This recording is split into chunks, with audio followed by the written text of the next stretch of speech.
근데 어깨는 뭐다? 약과 주사는 통증만 줄이는 거다.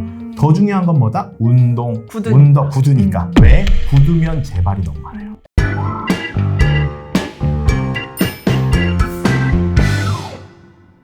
네, 안녕하세요 여러분. 하이넥 아나운서 김지원입니다. 요즘 들어 팔을 들어 올릴 때 소리가 나거나 통증이 느껴지시는 분, 또는 어깨가 굳어서 팔이 잘 올라가지 않는다 하시는 분들, 오늘 영상 집중해 주시면 좋을 것 같습니다. 자, 우리 신체 중에서 운동 범위가 가장 넓은 관절이라고 할 수 있죠. 이 어깨에 대한 모든 것을 조훈식 원장님께서 쉽고 자세하게 알려주신다고 합니다. 자, 원장님 모셔볼게요. 안녕하세요. 안녕하세요. 네, 소개 부탁드립니다. 현재 머리부터 발끝까지 모든 관절을 진단부터 치료까지, 그리고 비수술적 치료부터 수술적 치료까지 이렇게 통합적으로 봐드리고 있는 정형외과 전문의 조훈식입니다.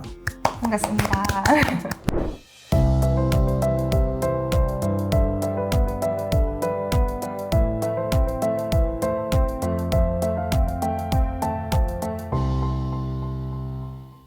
오늘의 주제가 어깨잖아요. 네. 사실 우리 신체에서 어깨가 활동량이 굉장히 많잖아요. 네. 어떤 구조로 이루어져 있나요? 어깨는요. 네. 다른 관절보다 일단 아까 앞서 말씀하셨던 것처럼 360도로 움직여요. 맞아요. 이렇게 돌아가잖아요. 네. 원래 우리 동물이라서 사족보행을 해야 되는데 갑자기 사과를 따먹기 위해서 이족보행을 해서 손을 들기 시작하면서 모든 문제가 발생했어요. 어깨는 아플 수밖에 없어요. 360도로 돌리기 때문에. 그래서 일단 어깨에 대한 질환을 알려면 어깨 구조를 잘 알아야겠죠. 네. 그러면 제가 아나운서님을 통해서 어깨 구조를 잠깐 설명해 볼까요? 그러면 이게 사실은 되게 복잡한 구조로 되어 있긴 하지만 아주 단순하게 설명을 드려볼게요. 네. 일단 팔이 있죠. 네. 그리고 쇄골, 요 뒤에 날개뼈 있죠. 네. 요 세 개로 되어 있고요. 팔을 몸통에 붙여주는 역할을 해요. 이게 그냥 어깨입니다. 간단해요. 그런데 이 팔은 어디 붙어 있을까요? 이 날개뼈가 네. 이렇게 가다 보면 네. 이 쇄골에서 타고 내려온 요 만나는 지점이 하나 있어요. 요 지점을 견쇄관절이라고 하거든요. 이 팔은 결국 날개뼈에 붙어 있어요. 날개뼈에서 바깥쪽으로 이렇게 오목하게 되어 있는데 되게 깊지 않아요. 마치 골프공에 티 올려놓은 것 같은 그런 형식으로 이렇게 둥글게 올라가 있어요. 그래서 이게 360도로 잘 돌아갈 수 있도록 하는 거죠. 그래서 잘 돌아가게 하는 건 좋은데 그만큼 더 다양한 병이 발생하기 쉬워요. 질환을 다 설명할 수는 없어서 다치는 질환을 제외하고 어깨에서 가장 많이 생기는 질환을 설명하기 위해서 거기에 해당하는 구조만 설명을 할게요. 위에 있는 요 누르면 뼈가 하나 있어요. 네. 예, 요 뼈가 견봉이라고 하는데요. 날개뼈에서 기인해서 뚜껑을 덮어줘요. 뚜껑만 하나. 자, 거기까지만 이해하시면 됩니다. 네, 그러면은 이 어깨에 대해서 다양한 질환이 있을 것 네. 같은데 한번 설명해 볼까요? 네. 일단 외래에서 왔을 때 거의 90% 이야기하는 질환 중에 가장 많은 건 충돌 증후군이에요. 일단 다치지 않고 많이 썼을 때 생기는 건데, 우리가 손을 이렇게 쓰거나 돌릴 때, 특히 수영할 때, 배영 이렇게 할 때 이 팔이 이렇게 꺾이면 위에 있는 견봉에 이 어깨가 부딪혀요. 그래서 그 부분 안에 이 밑에 있는 관절 부분에서 염증이 발생하는 경우가 되게 많아요. 그런데 아까 구조에서 설명 안 했던 부분 중에 위에 있는 뼈와 밑에 있는 팔뼈 사이에 뭐가 있냐면 저 뒤에 날개뼈에서 팔을 이렇게 눌러주는 근육들이 있어요.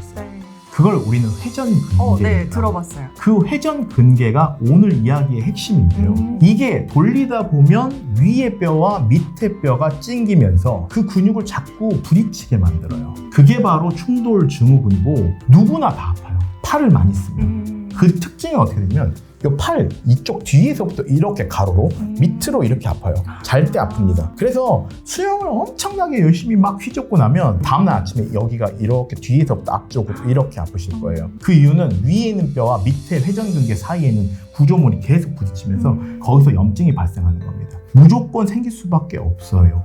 그런데 다만 그럼 어떤 사람은 아프고 어떤 사람은 안 아프냐? 그 구조가 조금 달라요. 위에 있는 뚜껑이 약간 밑으로 쳐져 있고 갈고리처럼 되어 있는 사람도 있어요. 어떤 사람은 회전근개가 끊어지고 어떤 사람은 회전근개가 안 끊어지고 이 차이는 그 구조에 따라서, 그리고 그 사람이 하는 일에 따라서 다른 겁니다. 충돌 증후군이 생겨요 일단. 네. 그러면 뭐가 생기냐? 충돌에서 나오는 염증이 어깨로 퍼져요. 어깨는 봉지가 있어요. 그 봉지는 관절낭이라고 하는데 그 부분이 이제 염증이 옮겨 타는 겁니다. 그럼 어떻게 되냐면 아프니까 못 움직여요.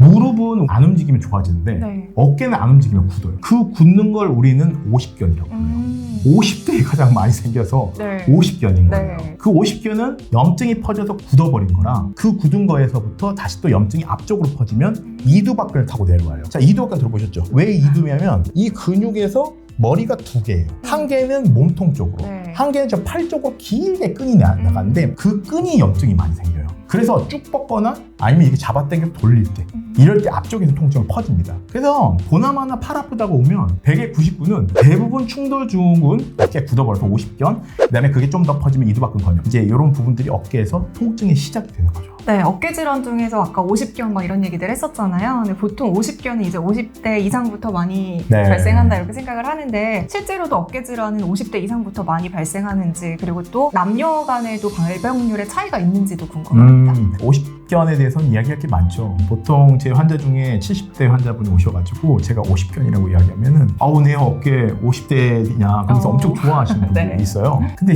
그런 게 아니고 실제로 50대는 아픈 부분을 많이 참아서 어깨에 있는 그런 관절 안에 있는 봉지 같은 것들이 굳어서 이런 50견이 많이 발생하니까 실제로 유병률도 50대 좀 많은 편이에요. 많이 참고 다니시니까요. 그 남녀 차이는요, 당연히 이제 어깨는 움직임과 관련이 많잖아요. 네. 그러니까 여성보다는 주로 남성들이 더 많죠. 50견 이야기가 나왔으니까 정확하게 다시 이야기를 하자면 50견은 사실은 50견이 정식 명칭은 아니겠죠. 유착성 견관절염이라는 병이 있어요. 네. 근데 이렇게 길게 이야기하면 아무도 이야기 못하니까 그냥 50견이라고 얘기해요. 근데 50견을 어떻게 진단하느냐가 엄청 간단해요. 팔을 올려보면 돼요. 네. 팔을 이렇게 제가 이렇게 올려보면 이게 어디까지 올라가느냐가 되게 중요한데 이쪽은 완전히 귀까지 붙고 이쪽은 안 붙으면 50견이에요. 근데 중요한 건 뭐냐면 선생님 어깨가 안 올라간다고 말씀하셨는데 저는 다 올라가는데 어떻게 이렇게 들어요? 네, 그런데 그게 아니에요. 왜냐하면 날개뼈가 같이 넘어가요. 무슨 말이냐면 네. 팔이 움직일 때 날개뼈가 자연스럽게 뒤로 넘어가거든요. 네. 그래서 날개뼈를 누군가 고정해주고 그 다음 팔을 들어 올렸을 때 그때 각도예요. 그러니까 가장 50견 각도를 알기가 좋은 건 누워서겠죠. 운동을 할 때도 누워서 하는 거예요. 왜? 날개뼈를 누군가 고정시켜줘야 하니까. 그래서 50견은 그렇게 해서 풀어주면 되고, 무릎은 쉬면 좋아진다 했잖아요. 네. 어깨는 쉬면 관절이 굳어요. 자, 50견은 운동만 잘하면 되는데요. 완전히 이걸 90도로 봤을 때 70도 정도면은 운동 좀 자기가 열심히 하면 돼요. 근데 45도 나온다거나 90도 나오면 네. 그때는 자기 힘으로 하기 힘들어요. 50견이 왜 무섭냐면 계속 재발해요. 왜? 내가 좀 움직이려면 봉지가 찢어지거든요. 그래서 계속 재발하는 질환이기도 하고, 50견은 특별히 이렇게 나 혼자 하기가 힘들 때 그때 바로 도수가 필요하고, 그래도 그게 안 될 때는 시술이나 수술이 필요할 수도 있어요. 네, 그럼 이 50견을 진단하기 위해서는 또 어떤 검사들이 진행이 되나요? 자, 어깨의 퇴행성 질환 아까 제가 연달아 줄줄이 다 말씀드렸잖아요. 네. 저희가 진단할 때는 매번 똑같이 엑스레이, CT, 네. MRI 예, 그렇게 해서 찍게 되는데요. 그래서 이제 엑스레이 기본적으로 찍어보면 위에 있는 뼈, 견봉이죠. 견봉 모양을 대충 알 수 있어요. 그리고 윗뼈와 밑에 뼈가 얼마나 간격이 남았나, 수명이 얼마나 남았나를 알 수 있어요. 기본적인 그런 정보를 제공받고 기본적으로 치료를 하겠죠. 그래서 이제 그게 안 되면 이제는 뼈를 보려면 CT, 그 다음에 연부 조직, 뼈를 제외한 나머지 것들을 보려면 MRI를 찍게 되겠죠. 그럼 이것도 또 비수술적인 치료가 따로 있고 수술적인 치료가 따로 있을 것 같은데 네. 어떻게 구분할 수가 있나요? 치료는 어떻게 하느냐? 아까 잠깐 50견에 대한 치료 원칙을 말씀을 드렸잖아요. 네. 일단은 우리가 위에 있는 견봉하고 팔 사이에 있는 염증이 있거나 하면 소염제나 근육 이완제를 좀 먹어주면 어깨는 굉장히 좋아요. 그래도 안 되면 거기다가 이제 연골 주사 같은 것들을 좀 맞아줘요. 그러면 좀 통증이 확 줄어요. 네. 근데 어깨는 뭐다? 약과 주사는 통증만 줄이는 거다. 더 중요한 건 뭐다? 운동, 굳으니까. 왜? 굳으면 재발이 너무 많아요. 50견으로 귀결되니까. 자, 위에 뼈랑 밑에 팔 사이에 뭐가 있다 그랬죠? 회전근개가 있다 그랬죠? 회전근개는 어떤 역할을 하냐면 어깨를 이렇게 자연스럽게 눌러줘요. 여기는 삼각근이라고 있어요. 네. 얘가 팔을 들어 올려줄 때 회전근개가 이렇게 눌러줘요, 팔을. 그럼 자연스럽게 쫙 이렇게 올라가겠죠. 근데 회전근개가 못 눌러줘요. 그럼 올릴 때 부딪히겠죠. 꽝. 그래서 이 회전근개가 굉장히 안정성을 유지해서 팔을 올리도록 해줘요. 회전근개가 없어도 팔은 올릴 수 있다. 근데 회전근개는 0도에서 90도까지 안정성을 되게 유지해주는데 이 부분이 찢어지면 극심한 통증이 팔 올릴 때마다. 그러니까 아까 50견은 되게 무서운 질병이고 또 이 어깨 주변에서 있는 질환들은 굉장히 삶의 질을 많이 떨어뜨릴 수 있어요. 그래서 어깨 회전근개가 찢어지면 특징이 뭔지 아세요? 주사나 약으로 안 돼. 그것도 조금 찢어지면은 정말 아파요. 근데 확 찢어지면 안 아파요. 네, 되게 신기해요.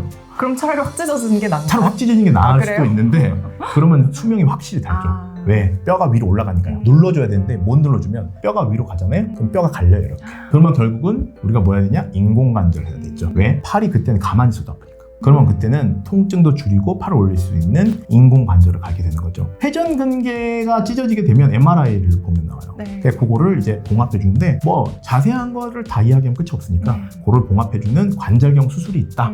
그리고 조금 째가지고 그거를 완벽하게 튼튼하게 꼬매는 수술도 있다. 이 정도만 아시면 될 것 같아요. 네, 그럼 마지막으로 또 이제 어깨 건강을 지키기 위해서 생활 습관 뭐 중요한 게 있다면 한 말씀 해주세요. 네. 지금 방송에서 또 제가 강조하고 싶은 거 네. 마지막으로 강조를 한번 해볼게요. 네. 키스톤은 뭐다? 회전근개다. 회전근개. 왜 회전근개가 중요하냐? 팔을 눌러줘서 안정화시키기 때문에 그런데 네. 이 부분이 우리가 무조건 아플 수밖에 없다. 왜? 위에 있는 견봉이라는 부분이 있고 우리는 팔을 안 쓸 수가 없고 계속 부딪히는데 그 부딪히는 퇴행이 결국 회전근개를 끊어 먹으니까 그 회전근개가 끊어지고 나면 어깨의 수명이 급속도로 달아요. 그러니까 그 회전근개가 찢어지면 봉합을 해주는 게 맞아요. 아껴 쓰려면 어떻게 해야 되냐? 팔을 안 쓰는 게 좋겠죠. 그런데 안 쓸 수는 없잖아요. 그쵸. 팔을 돌리는 운동은 별로 좋지 않고 스트레칭이 엄청 중요해요. 어깨가 굳으면 네. 안 되니까. 맞아요. 자, 두 번째, 다치지 말자. 다치면 또 망가져서 돌아오지 않으니까. 있죠? 그게 이제 제가 드릴 말씀입니다. 네, 이렇게 오늘도 조은식 원장님과 함께 어깨 질환에 대해서 자세히 알아봤습니다. 말씀해 주신 것처럼 어깨를 너무 돌리는 운동들은 어깨에 좋지 않을 수 있으니까요. 어깨에 무리가 가지 않는 안전한 운동들 하시면서 어깨 건강 지키시길 바라겠습니다. 지금까지 하이데 아나운서 김전이었습니다. 네, 좋은 시기였습니다. 감사합니다. 감사합니다.